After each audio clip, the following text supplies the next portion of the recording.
So in this episode of the SlateCast, I am talking to Johnny Lyu from KuCoin. He had a translator with him, so I have put the timestamps in the video below if you want to skip to just the translations of his answers. If you speak Mandarin, then this disclaimer isn't for you. Enjoy, it's really interesting. Hi guys, Akiba back for another episode of the SlateCast. Today we are very blessed to have Johnny Lyu from the CEO of KuCoin with us. So given everything that's going on in the market around centralized exchanges, I think it's going to be really fascinating. I really appreciate Johnny taking the time to join us. So I'm going to play the intro and then we'll be right back.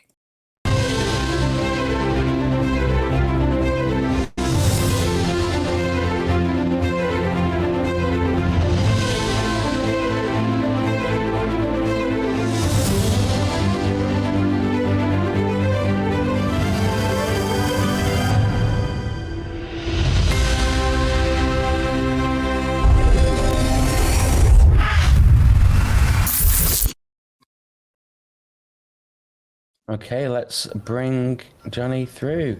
Hi, Johnny. How are you doing? Hi guys. Yes, I'm here. I'm glad to meet you. Thank you. Mm-hmm. No, thanks very much for taking the time. I know obviously it'll be very busy. It's probably been quite stressful with everything going on in the markets. I think let's get straight to it, and I'd love to just know what's your current opinion on the situation in the stock markets regarding what's just happened with FTX and the potential fallout from that. 那好，首先非常感谢Johnny抽出时间过来参加今天的一个采访。知道您现在肯定非常的忙，尤其现在市场上这么多动向，相信你这边压力也不小。那我就直接切入主题，想问一下您对于现在 FTX 所发生的情况，以及可能会就是产生了一些其他的事件，您是什么样的看法和观点？谢谢。OK， 好的。关于 FTX 应该是这段时间以来，就是大家都在讨论的一件事情。对，这件事情在行业里边影响也足够大。因为这件事情呢，使得整个 BTC 的价格也有大幅的下滑。对，所以也是，当然这里边就是我觉得首先是行业的遗憾吧，也是这个行业里边有大量的用户受到了损失。我觉得这件事情就本质上来说是很不愿意看见的，对，因为毕竟对行业有一些冲击，对。然后在这个期间呢，实际上我相信在这个行业里边的从业者，无论是机构还是用户，还是说我们的交易所的从业者，本质上来讲还是希望乐于去帮助这件事情，使得这件事快速的平息掉，而且是能够让整个行业迅速的恢复到以前的这样的状态。但在这个过程当中，我们除了有这样的想法以外，我们同样也遭受到了一些就是外界的舆论，因为有一些行业的一些恐慌，然后造成了一些对大家就是一些其他的健康的一些企业的一些质疑。对，与此同时呢，我们也发表了一些就是避免恐慌，让用户使得更加安心的这样的一些技术手段和一些证明，包括引入一些第三方的那个审计机构，然后对我们内部的一些数据进行勘察和调查。对，这样的话给公示出来，核心是让用户更加的安心，更加的觉得安全。对，所以说我们作为人民的交易所，安全感是我们第一位，是给我们展示出来是第一位的。对，谢谢，开始。Well, thank you for the question. FTX has been the center of discussions in recent months. It is definitely a very big phenomenon, to say the least, within the industry. And as a result, the BTC price also took a nosedive. It is regrettable for the entire industry. And we see lots of users suffering great losses. And no one is willing to see that because it's a huge blow to the entire industry. And I think the entire industry on a given institutions, users, or exchanges are all willing to extend a helping hand and for this crisis to go away as soon as possible so everything can return to normality again. We also have to admit that there is a certain level of panic that exists in the industry, which has also resulted in some bad press and questions about, for instance, the health of certain companies. And as a response, we've published reports and proofs, including proofs of reserves and also third-party audit to prove our health. And hope that through these disclosure, we can reassure our users as the People's Exchange, the sense of security of our users is our top concern. Thank you. Thank you very much for that, Johnny. I was actually moderating a Twitter space yesterday with Alex Fazel from Swissborg, and one of the things that he said that was quite interesting, they're technically a brokerage rather than an exchange, and his argument was that exchanges shouldn't be fully responsible for the custody of customer assets, and there should be a clear separation, and he advocated for the use of third-party providers for the custody of assets within CeFi. Is that something that you at KuCoin believe is also the way forward, or do you feel that holding custody of customer assets can be managed in a safer manner? 好，那非常感谢您的回答。其实昨天呢，我在那个 Twitter Space 这边做主持人，参加一个活动，然后当时有跟这个来自 Swissborg 的 Alex Fassat 跟他有聊过，然后他有讲到，其实，他的观点是觉得交易所不应当完全去负责客户资产本身的一个托管和，那就是他觉得这个事情应当分开来做，应该请第三方，然后专门去负责保管这个用户的一个资产的，比如说 CeFi 的这样的一个选择。所以我们想知道，对于 KuCoin 来讲，你们是什么样的一个看法？你们认为交易所是可以保证用户资产的绝对的安全性，就是可以自己去独立的去保管，然后去托管用户的资产，并且保障其安全吗？谢谢。OK，其实对于如果我们看现在的加密货币行业和传统的金融行业，实际上它缺乏的唯一的一个角度就是目前的这些就是可安全的，或者说受监管的，甚至是互相制约的一种流程形式是有不一样的。怎么说呢？就是简单的话来说，就是在传统的金融行业里边，我们是把银行和交易这件事情是隔离开的，对吧？就是用户的钱是在银行里边，但是交易是属于一个独立的一个交易平台。所以说，只不过在我们区块链的在 crypto 的这样的行业里边，我们目前是由交易所来提供这样的一些基础设施。对，就是未来的发展可能是就是在一些比较具有公信力的，或者说更加专业的一些类似于像资产储蓄的安全这方面有更多的更好的进展的时候，我觉得我们愿意和这样的去合作。因为交易所本身去做这样的事情来说，它会承担极大的风险。也就是说，本来我们自己交易所也是这样的，就是实际上我们大部分的收入和成本，本质上来讲就是更多的绝大部分其实花在了安全这个层面上。因为安全一直以来是我们最看重的，因为我们公司内部对于风险管控这件事儿是我们的当务第一的要领，所以说安全这一块对于我们来说是特别重要，所以在这个里边也花费了很大比例的一些成本在这个上面。所以说如果未来有第三方有更好的服务机构能够提供这样，而且用户的成本以及使用的体验会更加便捷的时候，无感的时候，本质上来说如果用户愿意这样做，我们实际上是 OK 的。因为本质上来说，我们是一个服务平台，服务平台是为了给大家提供更多交易的服务，使得让大家的投资在一个更好的一个交易体验里边能够更高效的使得获得用户希望达到的一些目的或者目标。对，这才是我们的本质。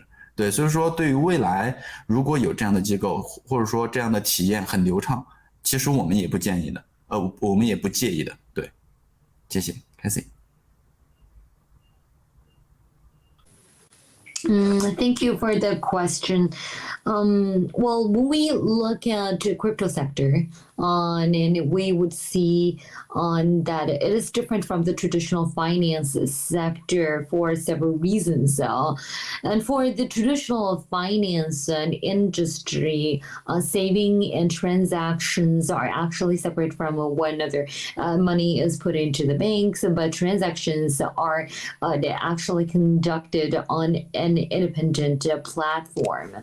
On crypto is different because exchanges provide the infrastructure. I think in the future, if there are service providers that can provide very professional asset custody services to the users, and they are reliable and credible, we are more than willing to cooperate with them, because exchanges, like you said, are taking on tremendous risks today, custodying the assets of the customers, and actually lots of our profits and revenue go to safety and the infrastructure. And so it is actually quite costly for us to make sure safety works out. It is our top priority always to make sure that risk is properly managed and controlled. So safety always comes first. And going to the future, if there are third-party service providers that can give users the experience they want, we definitely welcome that, because in essence, we're just a service platform. And we also want users to enjoy the most smooth and effective means to achieve whatever goals that they have in the transactional market. So when such services arise in the market, with a fantastic and smooth user experience, we definitely will embrace them. Fantastic. That's really good to hear. Do you think that this is going to lead to more swifter regulation when it comes to centralized exchanges? And is there anything around regulation that you would welcome, or that you personally feel other exchanges need to be more transparent about compared to how KuCoin operates? 那非常高兴听到您的这些观点呢，那其实现在也可能会带来就是很多监管方面的一些变化呢，比如说对于这种中心化的交易所而言呢，也可能会面临一系列的这样的一些冲击。我想知道就监管层面来讲，有没有那些是您比较喜闻乐见的、比较欢迎的这样的一些动向，或者说您觉得这个交易所或其他的交易所考虑到现在 KuCoin 本身所面临的一个情况，可能说希望他们能够做得更透明等等。谢谢。OK，针对于监管层面，我相信就是如果任何一个国家或者说一个机构，或者说是在金融行业比较有一定历史的一些国家、主权国家，它出现当它发布一些监管的一些政策的时候，其实绝大部分都应该已经考虑到了。核心是考虑到的就是2点吧。第一是资金的安全，第二呢就是有关于这个行业的规则，就是核心是使得用户不会遭受到一些额外的非人为的，就是非人为的一些恶意的损失。对，这应该是监管的核心。所以针对于这样的情况，对于我们这个行业来讲，每一个就是这个机构的从业者来讲，其实KuCoin 是乐意去拥抱这些监管的。对，就所以说我们在这个世界上的一些国家，就是只要有监管条例的，然后会积极发放一些牌照的这样的一些主权国家的一些政策，我们都会积极去拥抱，积极去接触，然后使得我们在当地符合这样的一些规范。所以在我们接触的很多国家的这些，无论是草案也好，还是一些有发布的一些浅显的一些条例也好，我们也在积极的配合，使得我们其实我觉得反而更多的是增强我们自身对于核心不是针对于监管要求，而且核心是针对于用户的，就是其他的一些，比如说像传统世界对于这个对于监管层面上的一些风险的把控的这些能力，使得我们自己更多的一些去加强这样的建设能力。我觉得本质上来讲是特别好的一件事情。对，就至少不是大家感觉就是自己在孤身奋斗，也不是自己在摸着石头过河，对，而是有更多的大家一起愿意去来帮助你去做这样的事情。所以本质上来讲，我们公司实际上还挺乐于去和这样的一些监管机构去进行学习和沟通的。对。Thank you for the question. Well, I would say any sovereign country with established financial industry would consider two things when issuing regulatory policies. First, the safety of the assets, and second, existing rules of a given industry, so that we can ensure that users' rights and interests are protected to the maximum and they would not suffer from losses as a result of malignant intentions. So for industry practitioners, including KuCoin, definitely embrace such regulations. And for countries with regulatory frameworks that are very active and supportive with licensees, we definitely embrace whatever that regulations that there are, and we're always very proactive in complying with local laws and regulations, and we always cooperate with local authorities where we operate with even just draft regulations or preliminary rules that they issue, and I think that also in exchange help ourselves to increase our capacity and risk management and control, and that is our fundamental responsibility towards our own users as well, and that helps us feel that we're not alone in this fight, and we're not just crossing the river by feeling the stone. Everyone is in this together, and we're willing to help each other out. So for KuCoin, we definitely are willing to stay communicated with the regulators and learn from them as well. Thank you. Thank you very much. Yeah, it's a very interesting space with crypto being 24/7 and completely global. There's obviously a lot of hurdles and also instant withdrawals. Things like banks and traditional finance don't have to comply with these things. So there are a lot of pressures on centralized exchanges, which certainly do have a place in the crypto industry.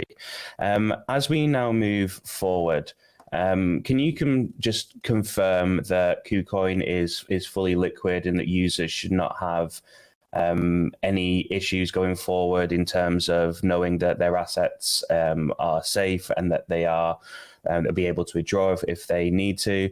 And then secondly, in terms of the future for the space and for KuCoin, other than proof of assets, how do you feel the industry at large and yourselves can restore confidence to especially retail users and people that are new to crypto after all of these events of not just FTX, but obviously the whole Terra Luna crash back in May?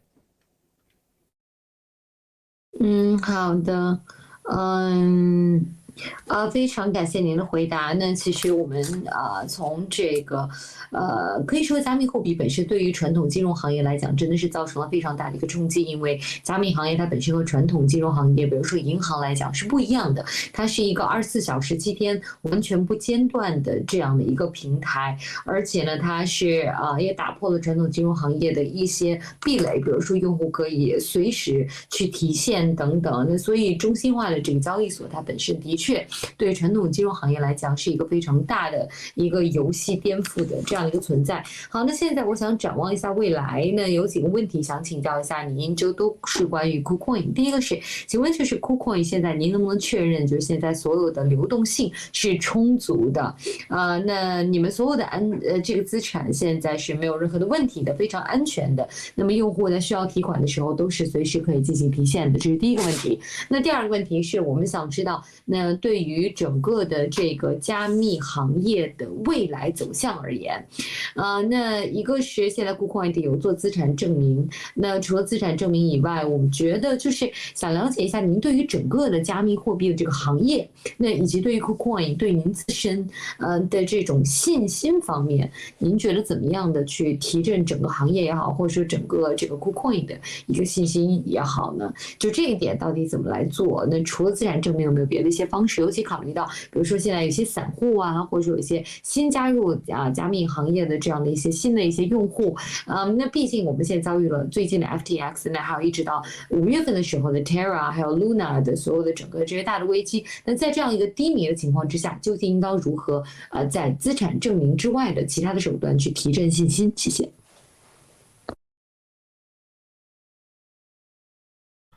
OK， 好的，那我首先回答一下，就是他的一些问题吧。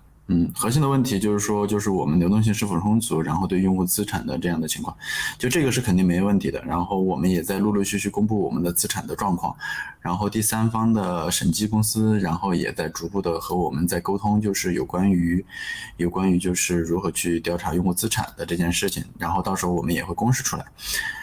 对，首先这是第一，然后第二呢，就是针对于行业的问题，其实本质上来讲的话，就是这应该是一个行业的自律。对，就是这个行业的自律应该是什么呢？就是本质上来讲，我们目前这个行业实际上有点脱离于传统现实行业的一些规则吧。对，就是因为现在就是我们这个行业可能变化或者说发展比较快，然后传统世界的监管各方面的规则，然后再逐步的开始出现。在出现之前，我们目前能够做到的就是行业的规则自律。对，然后同时我们也在做一件事情，就是集合就是各大交易所，然后我们有一个行业的一些规则。就其实我们现在的资产公布情况，然后大家公布的情况也是不一样的。对，就是大家公布的方式是不一样的，有的是公布数量，有的是公布链上地址，有的是通过第三方审计，但是都没有一个统一的标准。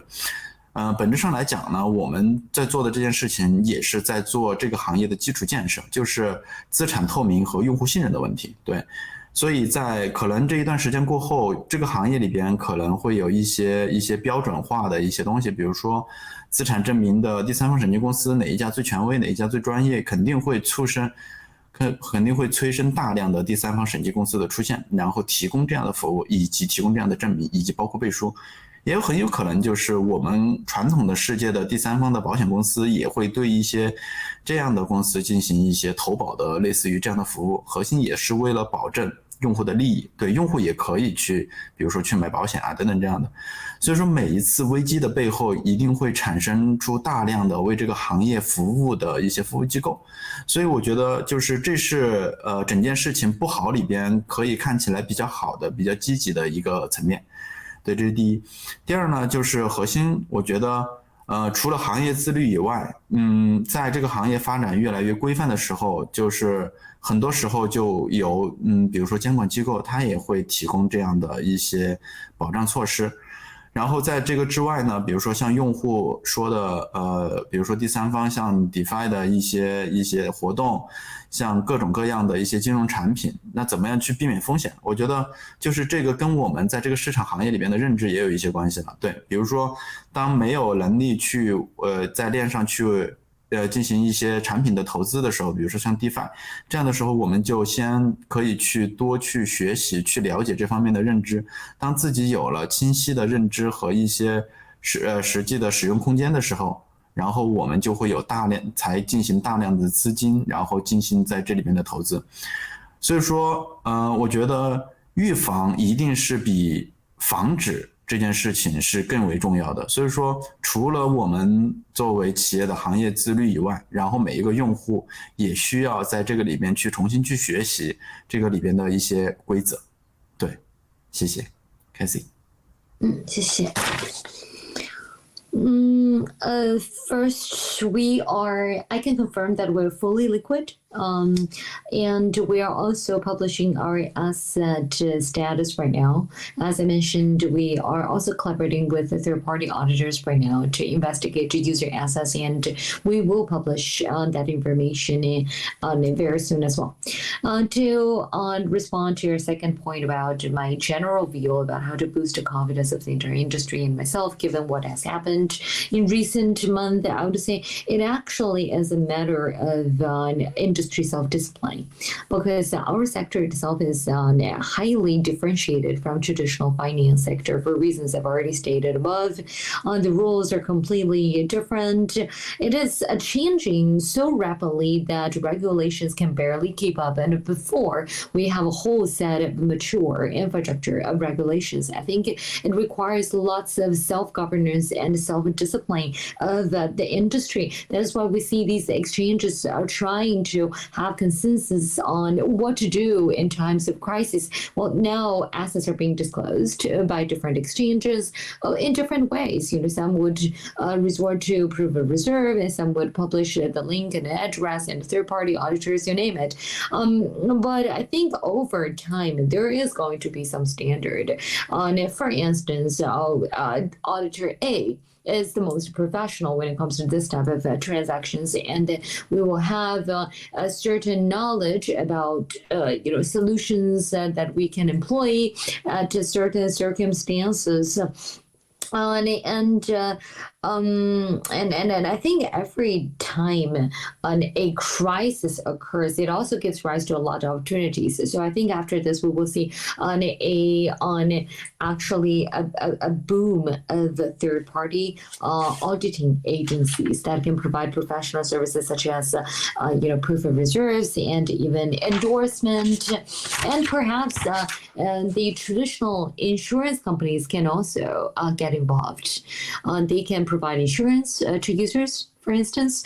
And so, next to crisis, there is always opportunities. And so there's always a silver lining that we can look at. And that's what I call industry self-discipline. And as the industry matures up, I think the regulatory measures will definitely also keep up, and they will also provide guidance on how to, better develop it as an industry. Let's take DeFi, decentralized finance, for instance, how to avoid risks.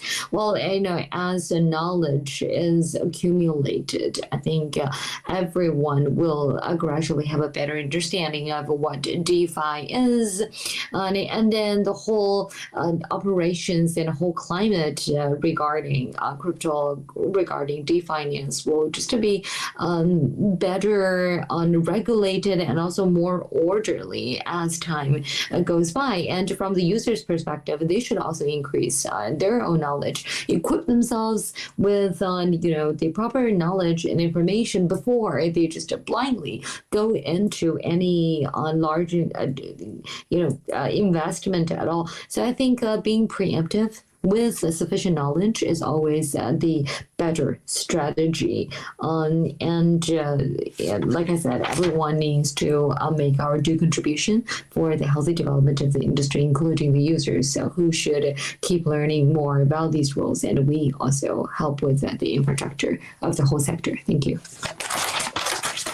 Thank you very much. That was extremely comprehensive, and I know you're a very busy guy, and that there's a lot going on at the moment. So I'll let you go at this point. So I just want to say thank you very much for joining us in this interview, and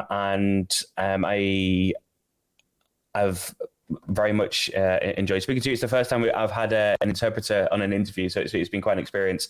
But I've managed to get my Google Translate up so that I could at least follow along with what you were saying. So thank you very much again, Johnny and Kathy, for translating, and for this episode of the SlateCast. I'll see you all next time, and thank you very much for joining. Thank you. Bye. Thank you next time. Cheers. Bye.